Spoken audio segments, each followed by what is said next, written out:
तो जब मालदेव इधर उधर हमले कर रहा था चारों तरफ, तो उसने जैसलमेर पर भी हमला किया। तो जैसलमेर वालों ने कहा भाई पोखरण रख ले, लड़ाई मत मत कर। तो उन्होंने अपना एक इलाका दे दिया, लड़ाई नहीं की। तो मालदेव एक बार तो वापस आ गया, लेकिन उन जैसलमेर वालों को बाद में उन्होंने बैठ के आपस में सलाह मशविरा किया कि भाई आज अपने इसको पैसे टक्के दे के या जमीन दे के वापस भेज दिया, ये इस बात की गारंटी थोड़ी है वापस नहीं आएगा। हमने तो देखा है कि 1533 में बहादुर शाह को रणथंभौर का किला देके संधि की गई थी, अगले साल वो तो वापस आ गया। तो मालदेव का क्या भरोसा अगले साल वापस आ जाए? ऐसे कब तक रुपए देते रहेंगे इस आदमी को, कब तक जमीनें देते रहेंगे इस आदमी को? तो क्या किया जाए कि इसका कोई परमानेंट इलाज देखना पड़ेगा भाई। तो क्या परमानेंट इलाज तो लड़ाई है, और वो फिर अपना इलाज कर देगा ये।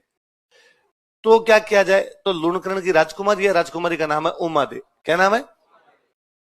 तो किसी ने सलाह दी कि यार उमा दे की शादी मालदेव के साथ कर देते हैं, एक तीर से दो शिकार। ये तो जैसे उमा दे सुंदर राजकुमारी है, उमा दे के लिए हमें एक अच्छा राजा चाहिए, और मालदेव से बड़ा हिंदू राजा इस समय हिंदुस्तान में कोई भी नहीं। तो उमा दे की शादी यदि मालदेव के साथ होती तो इससे अच्छा कुछ भी होगा नहीं। दूसरा, यदि हम उमा दे की शादी मालदेव के साथ कर देंगे तो मालदेव अपना जवाई, तो फिर हमला नहीं करेगा, तो हमले से भी बच जाएंगे और राजकुमारी के लिए अच्छा वर भी मिल जाएगा। तो उमा दे का रिश्ता किसके लिए भेजा गया? मालदेव तैयार ही बैठता, उसने कहा मुझे लगन बताओ कब आना है, अपने ब्याह करने के लिए आ जाएंगे। कहते भाई नियत समय पे मालदेव जी अपनी बारात लेके जैसलमेर पहुंचे। मालदेव जी खूब यूं बारात के अंदर हाथी घोड़े ऊंट लिए वे वहां जब जैसलमेर पहुंचे तो लोग दूर दूर से देखने के लिए आए, घर के जोधपुर के राजा की बारात आई है, मालदेव जी की बारात आई है। जैसलमेर के किले में भी इस प्रकार की सारी बातें चले, कह रहे राजा की बारात आई हुई है, इतनी अच्छी बारात आई, इतनी बड़ी बारात कभी जैसलमेर ने पहले कभी देखी नहीं थी, राजा हाथी पे बैठा हुआ इतना सुंदर लग रहा था, चारों तरफ यूं बातें चले। शादी किसकी होने वाली है? उमा दे। राजकुमारी को लगे अरे यार मेरी शादी की इतनी बातें हो रही है, सब लोग बारात देख देख के आ रहे हैं और मेरे को बातें बता रहे हैं, पर चूंकि मैं दुल्हन हूं, मैं किले से बाहर जा नहीं सकती, इसलिए मैं तो बारात भी नहीं देख सकती। तो उसके मन में बारात देखने की। तभी किले की जो महिलाएं थी वो बारात का डेरा देखने के लिए चली गई। बारात का डेरा, डेरा समझते हो? जहां बारात रुकती है उस जगह क्या बोलते हैं? राजकीय प्राथमिक विद्यालय।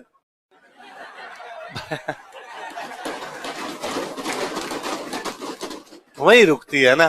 तुम यूं सीरियस हो गए थे फालतू में, है ना।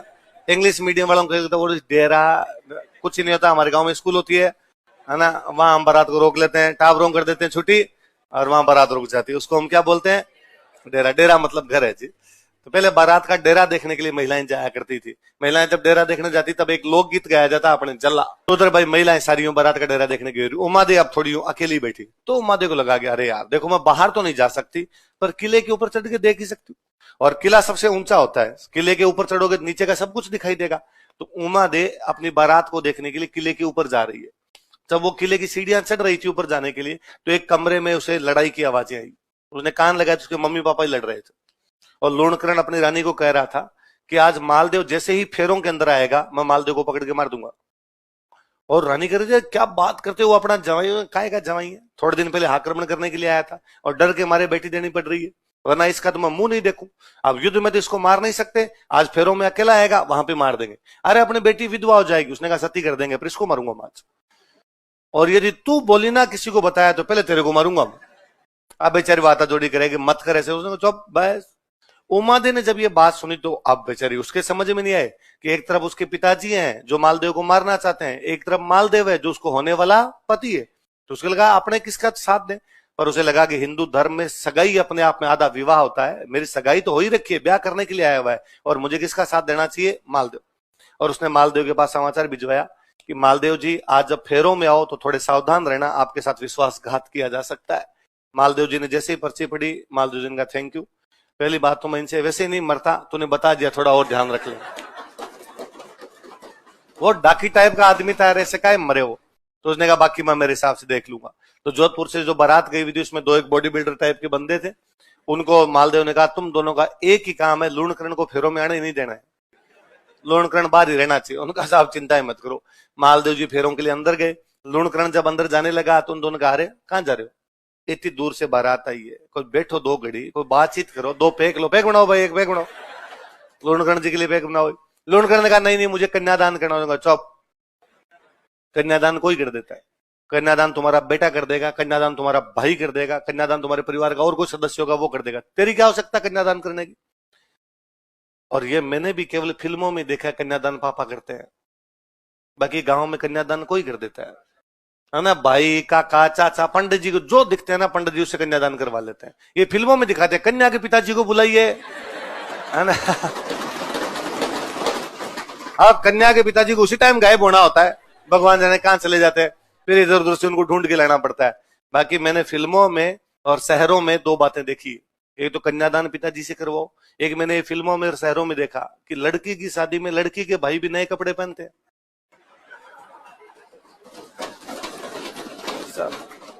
बहन की शादी, आप नए कपड़े छोड़ो, आपको 3 दिन नहाने का टाइम नहीं मिलता है, और यदि आप नए कपड़े पहन के घूमते हो तो आपके घर वाले कहते हैं ब्याह तेरे होगे, नहीं मेरा तो नहीं, तो तू क्यों तैयार होके घूम रहा है।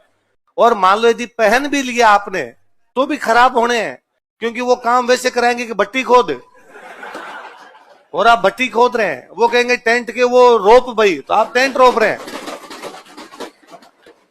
ये मैंने शहरों में देखा, कितने भले लोग हैं यहाँ पे, लड़की के भाई भी एकदम जोधपुरी कोट पैंट पहने हुए, ऊपर तक बटन बंद किए। मुझे लगता है इनके काम कौन करता है, फिर धीरे धीरे समझ में आएगा इनके पास रुपए हैं, तो इनके पास वेटर वगैरह होते हैं वो काम कर लेते हैं। अपने पास वहां पे इतने रुपए नहीं है, इसलिए अपने लगता है हम खुद काम करेंगे, और अपने लगता है नहीं बहन की शादी में भाई काम करेगा तो कौन, नहीं करेगा तो कौन करेगा, क्योंकि अपने पास दूसरे संसाधन है नहीं।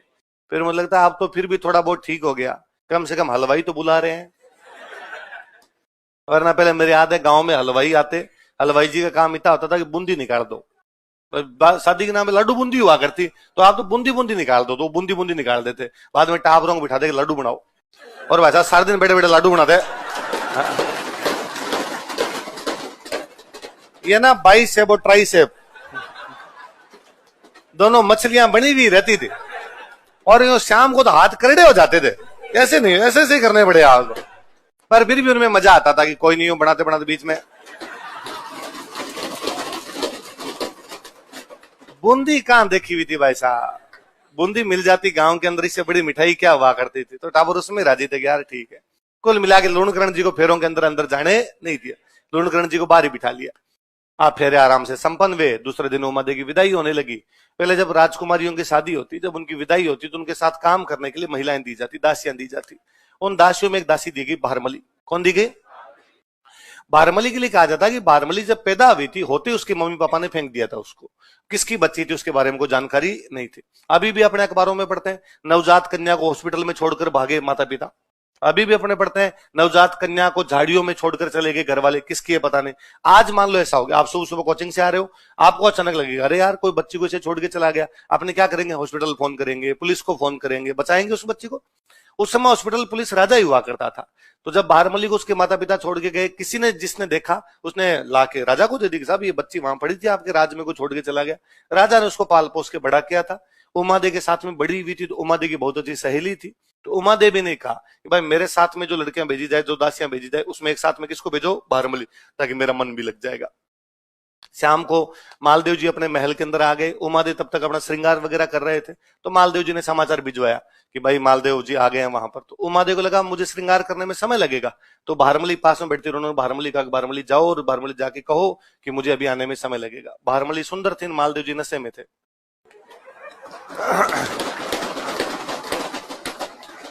ये बात उमादेव को पता चली, उमादेव ने कहा लिचड़ आदमी, तो ऐसे कैसे कर सकता है? और उसने कहा इस आदमी का तुम आज के बाद मुंह भी नहीं देखो। उसने वास्तव में मुंह नहीं देखा, उसने केवल फेरे लिए थे। बाद में वो यहां से हाथों हाथ चले गए थे अपने तारागढ़, अजमेर तारागढ़ रहे थे खूब दिनों तक। जब शेरशाह ने हमला किया था, तब इनका पहले प्लान अजमेर की तरफ से आ रहा था शेरशाह, तो इनका पहले प्लान यह था कि अपने अजमेर लड़ेंगे जाके और अजमेर में शेरशाह को रोक लेंगे। तो उमादेव को जब ये बात पता चलती है, उमादेव शेरशाह को उसको मालदेव को मैसेज करती है कि भाई मैंने सुना है कि आप लोग यहाँ पे आके शेरशाह से लड़ने वाले हो, तो आपको आने की आवश्यकता नहीं, आप सेना भेज दो, मैं सेना को संभाल लूंगी, मैं लड़ लूंगी। फिर फाइनली इनके तय हुआ कि अजमेर नहीं लड़ेंगे, अपने जैतारण लड़ेंगे। तो इन्होंने अजमेर खाली किया था। अजमेर खाली किया तो जोधपुर के पास में गांव पड़ता था कोसाना नाम करके, वहां पे उमादेव को शिफ्ट किया, भाई आप यहाँ पे आके रह सकते हो, अजमेर तो खाली करेंगे। फिर वो कई दिन तो यहाँ पे रहे थे। फिर उनका ननिहाल था केलवा, तो लास्ट में कहां पे चले गए थे? केलवा। मालदेव की एक अन्य रानी से बेटा हुआ था राम सिंह। कौन हुआ था? राम सिंह को गोद ले लिया था, राम सिंह वहां रहता था उनके साथ में। फिर केलवा के अंदर जब वो रहते थे, उनको समाचार मिला कि मालदेव की मृत्यु हो गई, तो केलवा के अंदर मालदेव के कपड़े भेजे गए थे, पगड़ी भेजी गई थी मालदेव की, भाई मृत्यु हो गई। वहां पर केलवा में उसके साथ सती हो जाती है। वो महिला कहती है भाई मालदेव ने मेरे साथ पति होने का धर्म नहीं निभाया, मैं मेरे पत्नी होने के धर्म से पीछे क्यों हटूं। पूरी जिंदगी उसने मालदेव का मुंह नहीं देखा, पूरी जिंदगी मालदेव से नाराज रही, इसलिए हम क्या बोलते हैं, क्या बोलते हैं, कहते हैं कि भाई जब इधर आपके उमादे यहां पर थी, जोधपुर के पास में कोसाना वाले इस गांव के अंदर थी, मालदेव तब तक वापस कब्जा कर चुका था जोधपुर के ऊपर। तो मालदेव को लगा कि यार मेरी गलती थी, मेरी गलती की वजह से और चली गई, उमादे चली गई, तो मुझे उमादे को मनाना चाहिए। तो मालदेव ने अपने दरबार में बहुत अच्छे कवि थे जिनका नाम था ईसरदास जी। क्या नाम था, ईसरदास जी को भेजा कि ईसरदास जी जाओ और जाके किसको मना के लेके आओ, उमादे को। ईसरदास जी गए, ईसरदास जी ने जाके उमादे को कहा कि उमादे गलती इंसान से ही होती है, मालदेव से गलती हुई, और यदि कोई बंदा अपनी गलती को स्वीकार कर ले, रिग्रेट कर ले, कन्फेंस कर ले उस पे, तो गलती माफ कर दी जानी चाहिए, माफ करने वाला बड़ा होता है। आप वापस पधारिए, जोधपुर चलिए, आप पटरानी बनेंगे, आपका बेटा होगा वो जोधपुर का राजा बनेगा। उमादे ने कहा ना, इज्जत नाम की भी कोई चीज होती है, सम्मान बहुत बड़ी चीज होती है, मैं कैसे जा सकती हूँ ऐसे। उन्होंने वापस कहा है कि मालदेव जोधपुर का राजा, राजस्थान की सबसे बड़ी रियासत का राजा, 10 लोगों के बीच में पैरों पैर पकड़ेगा आपके, माफी मांगेगा, इज्जत बढ़ेगी आपकी। उमादे ने वापस कहा कि सरदार जी आप कह रहे हो ऐसे, मैं कह रहा हूं मेरी गारंटी आपकी इज्जत में किसी प्रकार की कोई कमी नहीं आएगी। तो उमादे को सरदार जी राजी करके लाते हैं। ये बात पता चलती है बाकी रानियों को कि कौन आ रही है, उमादे। तो बाकी रानियां जानती थी कि उमादे आ गई तो उमादे पटरानी बनेगी, उमादे पटरानी बनेगी तो अपनी दुकानदारी चलेगी नहीं। तो एक कवि और थे, उनका नाम था आसानंद जी। क्या नाम था, तो उन्होंने आसानंद जी को कहा कि आसानंद जी सुना आपने कुछ, क्या कि उमादे वापस आ रही है। उनका हाँ सुना तो है। तो ये तो बहुत गलत बात है ना, महिला की इज्जत नाम की कोई चीज होती है, उमादे दी एक बार ठोकर मार के चले गए, वापस थोड़ी आना। तो आसानंद जी ने कहा ये बात तो सही है, तो आप करो कुछ इंतजाम। तो आसानंद जी जिधर से उमादे आ रहे थे उधर सामने जाके खड़े हो गए और रास्ते में जोर जोर से दोहे बोलने शुरू किए कि मान रखे तो पीऊ तज, पीऊ रखे तज मान, दो दो गेंद ने बंद हु एक एक खंबू उठान। मान रखे तो पीऊ तज, पीऊ का मतलब होता है पति, तज मतलब छोड़ दे, मान मतलब इज्जत सम्मान। मान रखे, यदि इज्जत रखनी है तो पति को छोड़ दे। पीऊ रखे तज मान, और यदि पति रखना है तो इज्जत छोड़ दे, इज्जत रखनी है तो पति छोड़ दे। दो दो गेंद ने बंधु, गेंद मतलब होता है हाथी, गेंद मतलब दो दो गेंद ने बंधु, दो हाथियों को नहीं बांध सकते एक एक खंबू ठाण, एक ही जगह पे। जैसे एक जगह पे दो हाथी बंधे नहीं रह सकते क्योंकि आपस में लड़ेंगे, वैसे इज्जत और पति दोनों एक साथ है। अभी तुम्हारी इज्जत है उमादे, लोग दूर दूर तक बातें करते हैं कि रानी हो तो उमादे जैसी हो जिसने अपने पति की एक गलती पर उसके वैभव को, उसके साम्राज्य को, उसके राजत्व को ठोकर मार दी। तुम वापस आ जाओगी, तुम्हें जोधपुर का राज्य मिलेगा, तुम पटरानी बनोगी, तुम्हें सारे सुख वैभव मिलेंगे, पर इज्जत नहीं मिलेगी। उमादे ने कहा ना, अपने को चाहिए फुल इज्जत। उमादे वापस चली गई थी। तो उमादे को लाने वाले तो कौन थे, वापस भेजने वाले कौन थे। चलो उमादे का किस्सा तो अलग से खत्म हुआ। भारमली तो मालदेव के पास रह गई भाई, वो तो मालदेव के पास ही। एक दिन भारमली अपने को जैसलमेर की तरफ टकाटक देखे, उधर लगातार उधर ही उधर देखे, रात का टाइम और मालदेव ने, बरसात हो उधर जैसलमेर की तरफ, बिजलियां चमके, और मालदेव ने भारमली से पूछा कि तुम्हें पीहर की याद आती है। तो रोई। उसने कहा क्यों नहीं आएगी, मेरा बचपन बीता वहां पे, खेली कूदी वहां पे, आज इतने साल हो गए मैं जैसलमेर वापस जा नहीं पाई। चली जाओ, कल चली जाओ। उन्हें किस मुंह से जाऊं, जैसलमेर वाले कल को कहेंगे कि भाई तेरी वजह से हमारे राजकुमारी का घर टूट गया, तो मैं कैसे जाऊं वहां पे। उसने कुछ ही नहीं कहेंगे, मैं लेटर लिख के भेजता हूँ। और मालदेव ने एक दिन लेटर लिख के भेजा कि भारमली आ रही है जैसलमेर वालों, यदि किसी ने कुछ कह दिया तो देख लेना। कौन के भाई, उससे पंगा कौन ले। भारमली जैसलमेर गई। जैसलमेर का जो राजा था, उसका जो राजकुमार था, उस राजकुमार के ऑलरेडी 3 रानियां थी, पर भारमली सुंदर थी। वो राजकुमार भारमली के आसपास में चक्कर काटे। तो उन तीनों रानियों को लगा भाई ननद का घर बर्बाद हुआ, अपने वाला बाउंड्री पे खड़ा है, अपने वाला कभी भी बर्बाद हो सकता है। तो उन तीनों रानियों में से एक जो रानी थी, वो बाड़मेर में एक जगह पड़ती है कोटड़ा। कौन सी जगह, वहां का एक बंदा था बाघा कोटड़िया। क्या नाम था, कोटड़ा का इसलिए कोटड़िया, बाघ सिंह उसका नाम था, तो क्या हो गया बाघा। संग्राम सिंह का संगा, तो बाघ सिंह का क्या हो गया बाघा। उस बाघे कोटड़िया की बहन थी, और बाघा कोटड़िया बड़ा जोरदार आदमी था, डाकू टाइप का आदमी था। उस टाइम अमीरों को लूट के गरीबों में बांटे, रॉबिनहुड टाइप के बंदे होते हैं इस प्रकार के। तो उन तीनों रानियों ने आपस में बातें की कि भाई तेरा भाई बाघा कोटड़िया इस मुसीबत से निकाल सकता है अपने को, वरना अपना घर बर्बाद हो जाएगा। तो बहन बागे कोटेडी को अपने भाई को बुलाती है, बागे कोटेडी को बुला कहती है भाई देखो वैसे तो आप बड़े भैया हो, आपसे ऐसी क्या बात बताऊं पर कौन सी छुपी हुई है, ये बारमली हमारी ननद का घर, उमा दे का घर बर्बाद करके आई है, आजकल यहाँ आ रखी है, आपके जमाई सा जो है वो कभी भी उधर बॉर्डर क्रॉस कर सकते हो, हमारा घर टूट जाएगा। बागे बागा चिल बंदा, बागे इनका तुम चिंता ही मत करो, मैं इंतजाम कर दूंगा। कल एक काम करना, कल जब मैं जाऊं तो तिलक निकालने के लिए तुम मताना इसको भेज देना। अपने बहन के घर जाते हैं, आते हैं तो बहन तिलक निकालती, आते जाते तिलक निकालते हैं घर में, और जाते हैं तब कहते हैं भाई सीख देनी है। कोई मेहमान घर में आता है तिलक निकाल के कहते हैं भाई सीख देनी है, क्या देनी है? तो मेहमानों को जब विदाई करते हैं उस समय तिलक निकालते हैं, उसको क्या बोलते हैं? सीख देना। क्या कहते हैं? याद रखना, कोई आरपीसी पूछेगी कि सीख देना क्या होता है, तो विदाई के समय मेहमानों को जो तिलक वगैरह निकाल जाते हैं उनको क्या बोलते हैं? वो सीख का मतलब ये होता था भाई, नहीं कहते अभी भी रास्ते में ध्यान रखना, कुछ खाना पीना मत, तो ये सीख ही तो है। अभी तो घर वाले कहते ही होंगे आपको, आप आ रहे हो, अब तो क्या पता कहते, पहले तो हमें तो वैसे और कहते थे बस में से हाथ बाहर मत निकालना है ना, कोई बिस्किट खिलाए तो बिस्किट खाना पहले ये था लूट लेगा कोई इनको, है क्या अपने पास लूटने के लिए? रुपए 150 जेब के अंदर, क्या लूटेगा रहे इनका? अपने तो खुद ही मगो इधर उधर देख रहे हैं और किसी को मिल जाता अपने लूटे। तो वैसे वैसे वो सीख देना, तो उसने कहा सीख देने के लिए तू मत आना और भारमली को भेज देना। उसने कहा ठीक है। दोनों बहन भाई ने आपस में बातचीत की। अगले दिन बागा सुबह सुबह उठा, उठते ही सुबह बिना मुंह धोए बिना चाय पिए अपने ऊंट पे जाके बैठा। जैसलमेर वाले भाग के, अरे क्या गलती हुई, अचानक कैसे जा रहे हो आप? नहीं नहीं मेरे कोई काम आ गया। अरे सीख तो ले जाओ। तो कहा मेरी बहन को कहो फटाफट आगे तिलक निकाल दे। अंदर जाके उसकी बहन का, भाई आप तुम्हारा भाई जा रहा है, भागा तिलक निकाल दो उसके। तो उसने यूं नाटक किया, उसने कहा अरे मैं तो नहाई नहीं, मैं तो ओढ़नी किधर चली गई, पूजा वाली थाली कहां पर है? बारमली नहा धो के टकाटक एकदम तैयार बैठी थी। तो उसने बारमली को कहा कि बारमली तिलक कित निकालना, तू निकाल दे। बारमली ने कहा मैं निकाल देती हूँ। तो बारमली तिलक निकालने के लिए बाहर गई, और जैसे तिलक निकालने लगी बागे ने हाथ पकड़ा, ऊंट पे बिठा लिया। जैसलमेर से कोटड़ा आते आते बागे को बारमली से, बारमली को बागे से प्यार हो गया। राजस्थान की सबसे बेहतरीन लव स्टोरी है बागा बारमली। जहां तरवरता है मोरियोर, जहां सरवरता है हंस, जहां बाग होता है बारमल, जहां दारू होता है मंस। जहां जहां पेड़ होंगे वहां वहां मोर होंगे, जहां जहां तालाब होंगे वहां वहां हंस होंगे, जहां जहां शराब होगी वहां वहां मांस होगा, जहां जहां बागा होगा वहां वहां बारमली होगी। ये बात मालदेव जी को पता चली कि बारमली को कौन ले गया? बागा। तो मालदेव जी ने कहा आक्रमण करो रे और लेके आओ। तो लोगों ने समझाया कि साहब बागा डाकू टाइप का आदमी है, आक्रमण करें और आगे की तरफ भाग जाए, हाथ नहीं है तो अपनी बेइज्जती होगी कि साहब जोधपुर की सेना गई और बागे जैसे डाकू को भी पकड़े नहीं पाई। तो मालदेव ने कहा रुको रुको, होल्ड होल्ड होल्ड। वो उम्मादे आ रहे थे एक दिन, ईसरदास जी मना के ला रहे थे, तो सामने जाके दो एक और बोल रहा था रे। तो आसानंद जी ने कहा मैं था। तो आसानंद जी तुम्हारे चक्कर में उम्मादे वापस गई, अब तुम किसको लेके आओगे? बारमली। आसानंद जी ने कहा ठीक। तो आसानंद जी बारमली को लेने के लिए बागे के पास गए। आसानंद जी वहां गए, वहां जाके बागे को पता चला कि आसानंद जी जैसे बड़े विद्वान मेरे पास आ रहे हैं। बागा बड़ा राजी हुआ, आसानंद जी का स्वागत किया उसने, शिकार करने के लिए अपने साथ में लेके जाए, अपने साथ में रखे, पूरा स्वागत सत्कार करे, बारमली अच्छा अच्छा खाना बना के खिलाए। आसानंद जी ने देखा कि यार बागा मेरी कितनी इज्जत करता है, बारमली बागा को कितना प्यार करती है। आसानंद जी वहीं रह गए। आसानंद जी वापस आए नहीं, मालदेव का तू जाने तेरा काम जाने। फाइनली जब बागा मरा था तो बारमली उसके साथ सती हो गई थी, आशा जी पागल हो गए थे। आसानंद जी जगह जगह बागा बागा करके घूमते रहे।